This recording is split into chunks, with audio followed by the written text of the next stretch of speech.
ఎందుకంటే మీరు చూస్తే ఈరోజు ఫీజు రియంబర్స్మెంట్ బకాయిలు, విద్యా దీవెన, వసతి దీవెన బకాయిలు చెల్లించకపోవడం వల్ల విద్యార్థులు చాలా ఇబ్బంది పడుతున్నారు. కాబట్టి మీరు వెంటనే ఈ బకాయిలను చెల్లించాలి.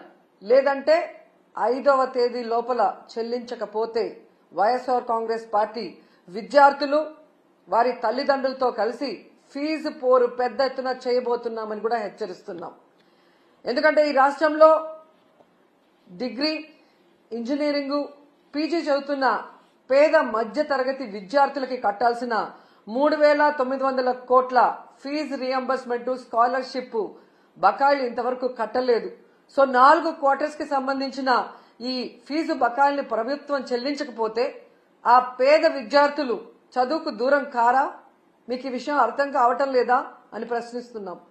ఎందుకంటే ఈరోజు చంద్రబాబు నాయుడు గారు ముఖ్యమంత్రి అయిన రోజు నుంచి దాదాపుగా 7 నెలలు అవుతుంది.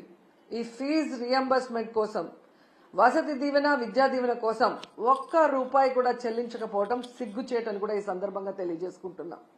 ఎందుకంటే ఆనాడు వైఎస్ఆర్ గారు పెద్ద చదువులు ఉన్నవారికే కాదు, అర్హత ఉన్న ప్రతి పేద మధ్యతరగతి విద్యార్థికి అందించాలని గొప్ప మనసుతో ఈ ఫీజు రియంబర్స్మెంట్ తీసుకురావడం జరిగింది. దాన్ని జగన్మోహన్ రెడ్డి గారు తను అధికారంలో ఉన్న 5 సంవత్సరాలు సంపూర్ణంగా అమలు చేయడం మనం గమనించాం. కానీ ఈరోజు ప్రభుత్వం 3,900 కోట్ల ఈ ఫీజులు, స్కాలర్షిప్ల బకాయిల్ని ఆపేయటం ఎంతవరకు సమంజసమని నేను అడుగుతున్నా.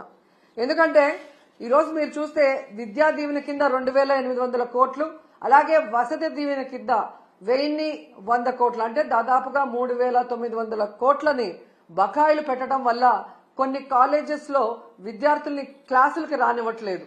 కొన్ని కాలేజెస్ లో విద్యార్థులకి సర్టిఫికెట్లు కూడా ఇవ్వకపోవటం, కొన్ని చోట్ల విద్యార్థులు చదువుకు దూరవటం చూస్తుంటే చాలా చాలా బాధేస్తుంది.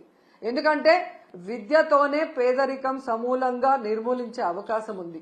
అందుకే రాజశేఖర రెడ్డి గారు, జగన్మోహన్ రెడ్డి గారు పేద పిల్లలకి చక్కటి చదువును అందించి ఆ కుటుంబాలు ఆర్థికంగా ఎదిగే విధంగా, సమాజంలో గౌరవంగా ఉండే విధంగా అన్ని రకాలుగా ఎలా అండగా నిలబడ్డారో మనం గమనించాం.